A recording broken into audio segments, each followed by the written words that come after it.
Hi, my name is Hannah Dow. Thank you for watching.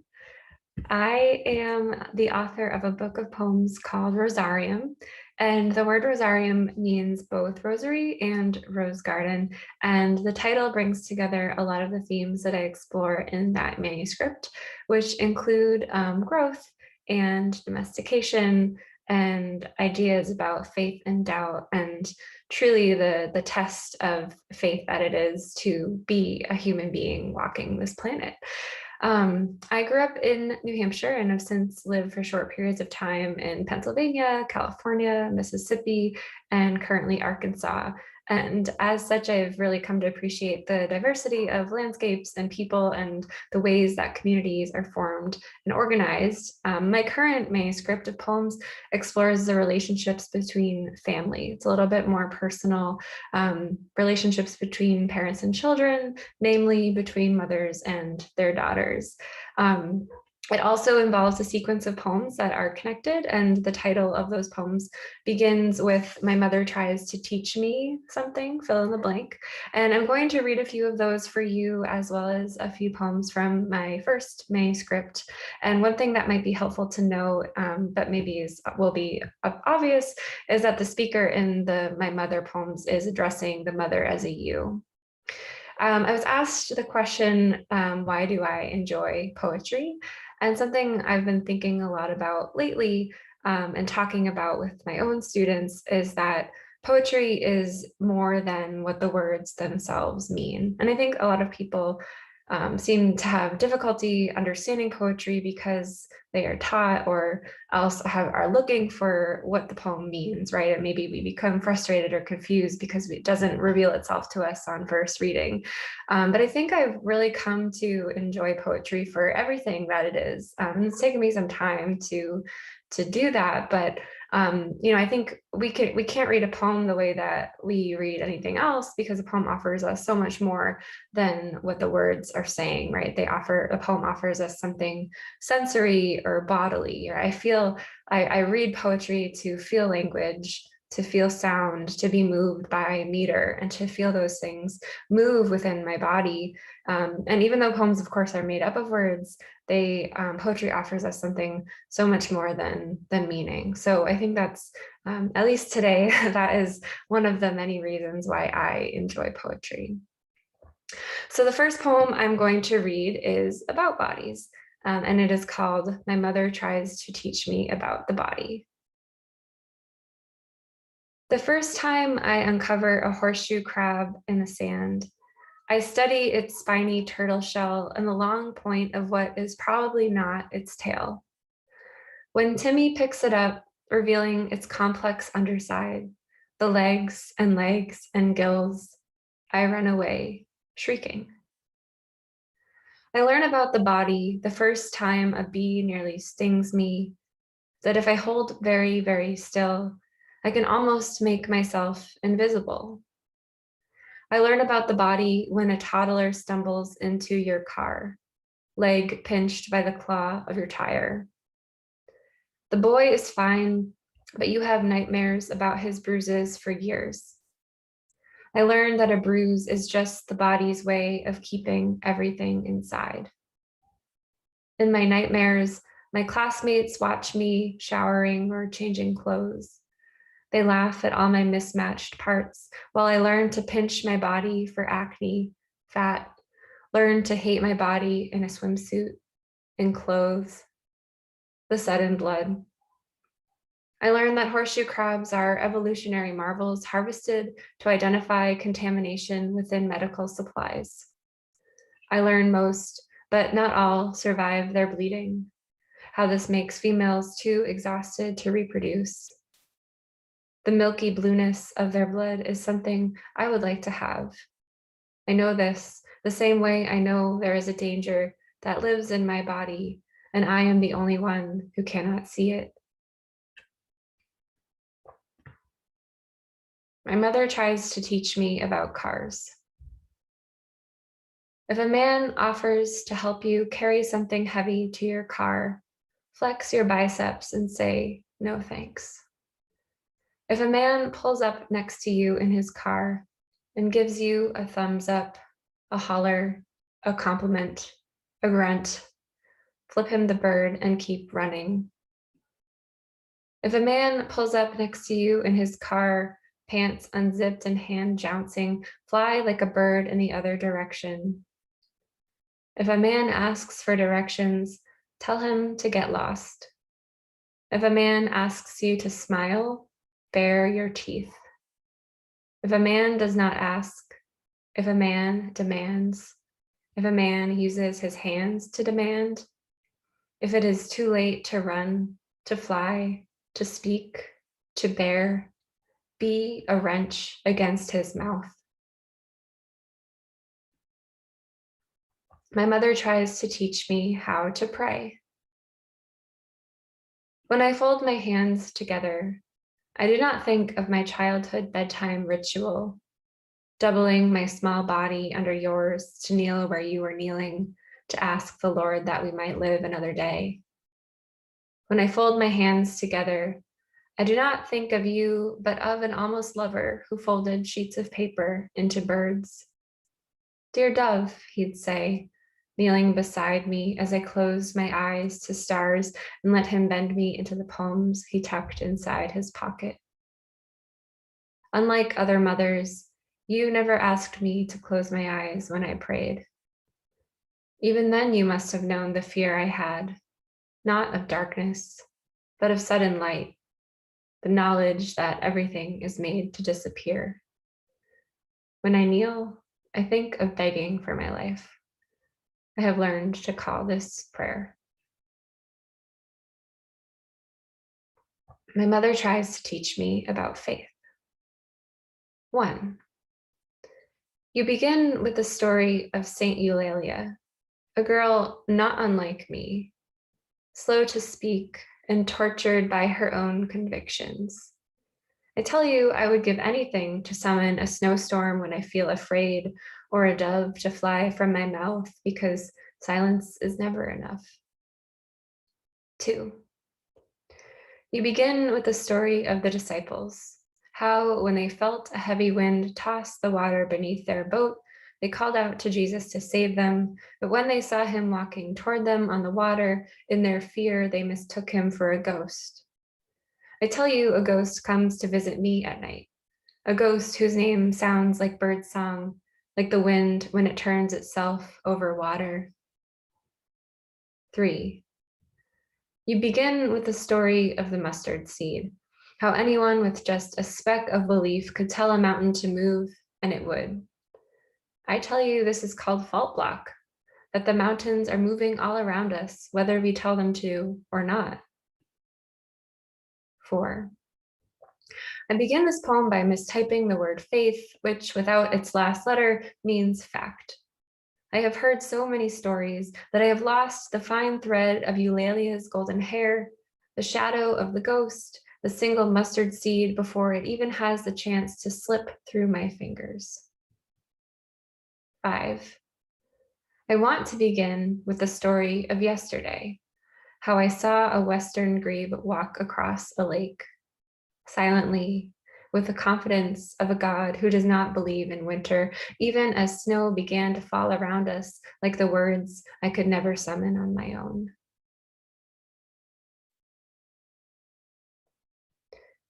The title of this next poem, which is also a Mother Tries to Teach Me poem, mentions the word transubstantiation, which for anyone unfamiliar with Catholicism means that a belief in the literal transformation of bread and wine into the body and blood of Christ. The poem also repeats the word God, and this is not something that you would be able to hear, but the first time the word is spelled with a capital G, the second time with a lowercase g. It's an important distinction in the poem, but again, nothing you would be able to hear. So this is called My Mother Tries to Teach Me About Transubstantiation. I am only half listening, too busy holding my foot beneath the bathtub's faucet, pretending I have not a foot, but a mermaid's tail. I try to tell you that the water is too cold, freezing. You reach into the unexpected heat, and for the first time, look at me like I am the child I am. I hadn't been trying to tell you that cold and hot were the same. I was trying, but had no words to say that the sensation of any two extremes is that a burn is a burn, regardless of origin. Take anything, God, God. How the closer I get to belief, the more it feels like unbelief. Still, a word from you can undo me. Don't you see how the more I become myself, I become you? Do you feel it too?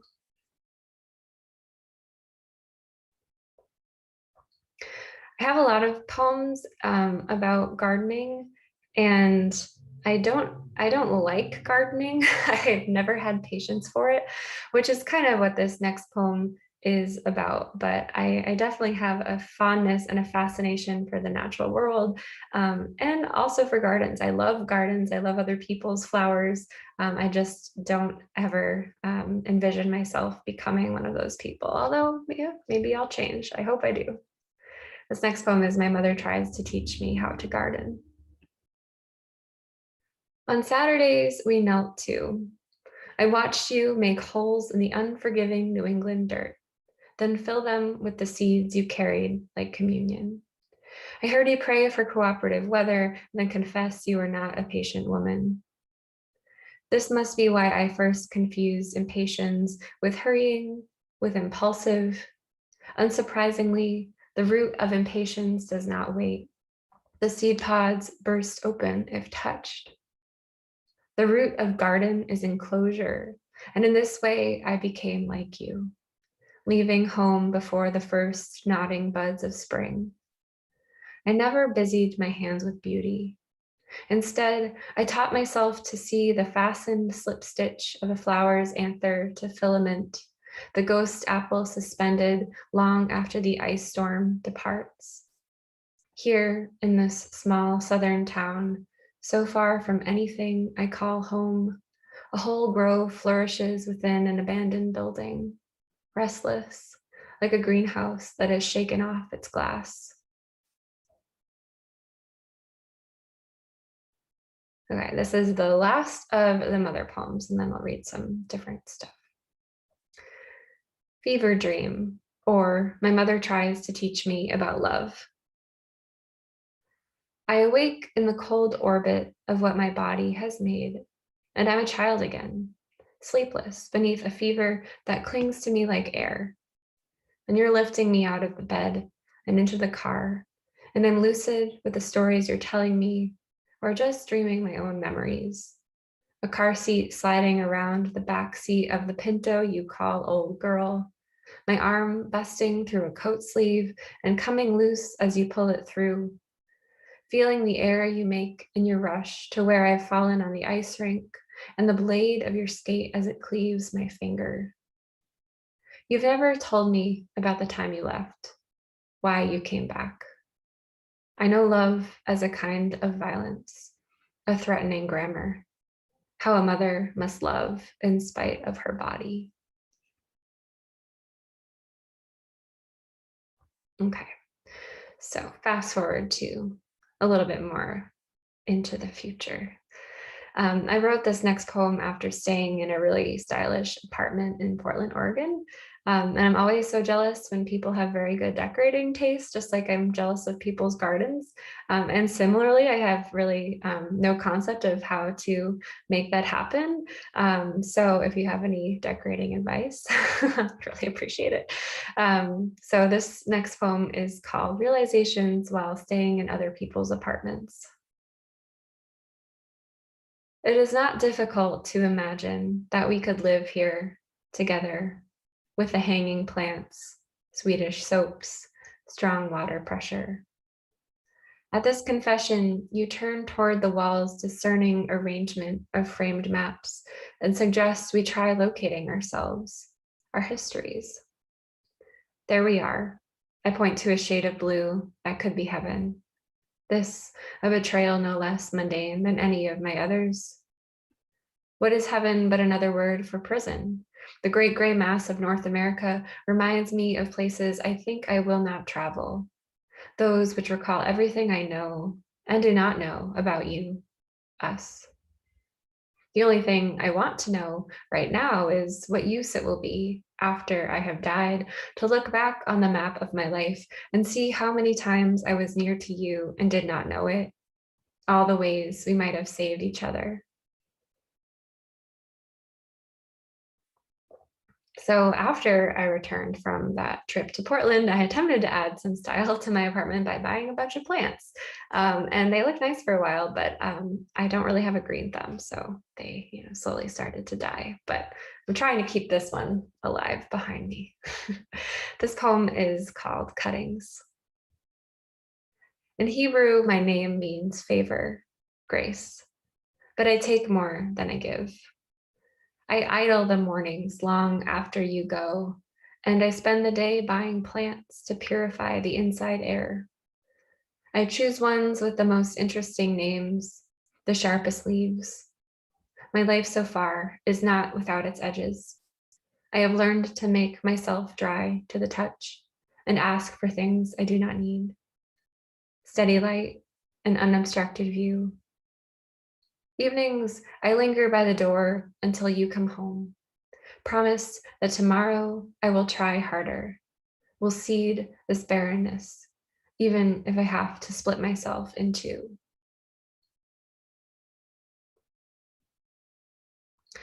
This next poem is written in a form called a triole, which is a poem of 8 lines, typically of 8 syllables each, rhyming A, B, A, B, A, B, and so structured that the first line recurs as the 4th and 7th, and the second as the 8th. This is called The Seafloor of Your Heart Sings Against It. Something left you late this morning, so says the untwisting of small tracks.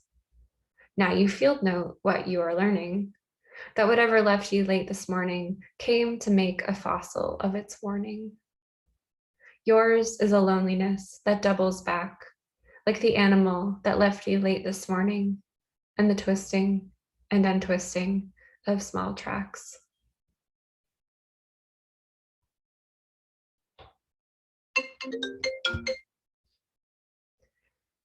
When I don't feel like taking the Lord's name in vain, I say his. It was a broken egg with a neat sunshine yolk. It was new life in the figurative sense. And before this new life was resignation. And before resignation, resentment. And a fight, the worst kind of fight. A fight between me and myself in a mirror, trying to see my face with his eyes and wondering what he could have seen there that said yes.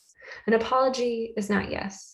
Before this fight was another kind of fight, a fight we do not speak of, but in this fight I was a dog at the foot of his bed, and I was ugly, milky eyes, knotted fur. I was a dress ripped in the figurative sense, petals from he loves me not flowers. Before the fight I lost and apologized for losing. There was something like confusion, which I mistook for happiness, which I mistook for pleasure, the feeling of peeling back layers of a corn husk to stroke its golden hair.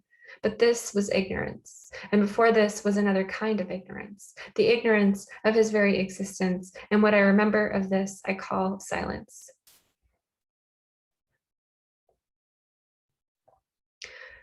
This next poem is also written in a form called a glossa, and the basic premise is that you quote 4 lines of somebody else's poetry and use that as an epigraph at the beginning of the poem. And then these 4 lines act as a refrain throughout the poem in both the final line of the 4 stanzas written by the poet. And so the first line of the epigraph would be the final line of the first stanza, the second line ends the second stanza, and so on. And I cheated a little bit in this poem, as I like to do whenever I use form.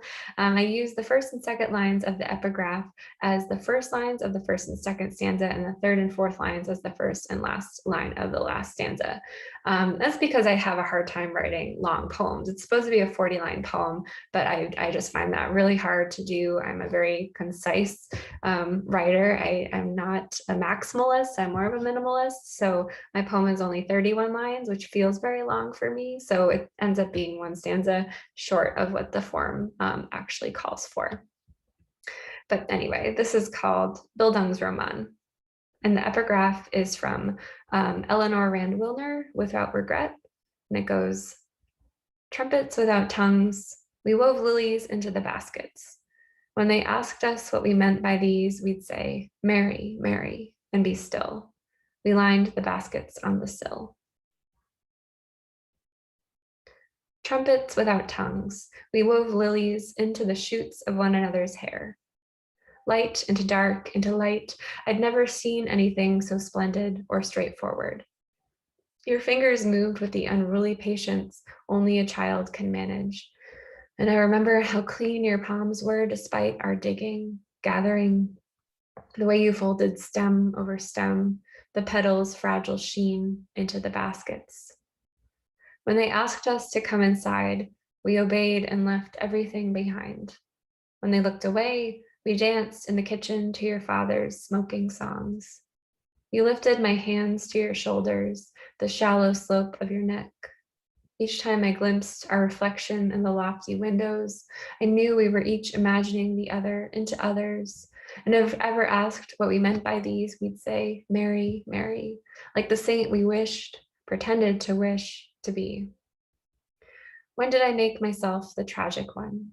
Find the only flower that would take me far away from you, and pass myself around and into the soft and unkind hands of numb and unkind men who never drew me into themselves the way you drew a field of lilies with a single embrace.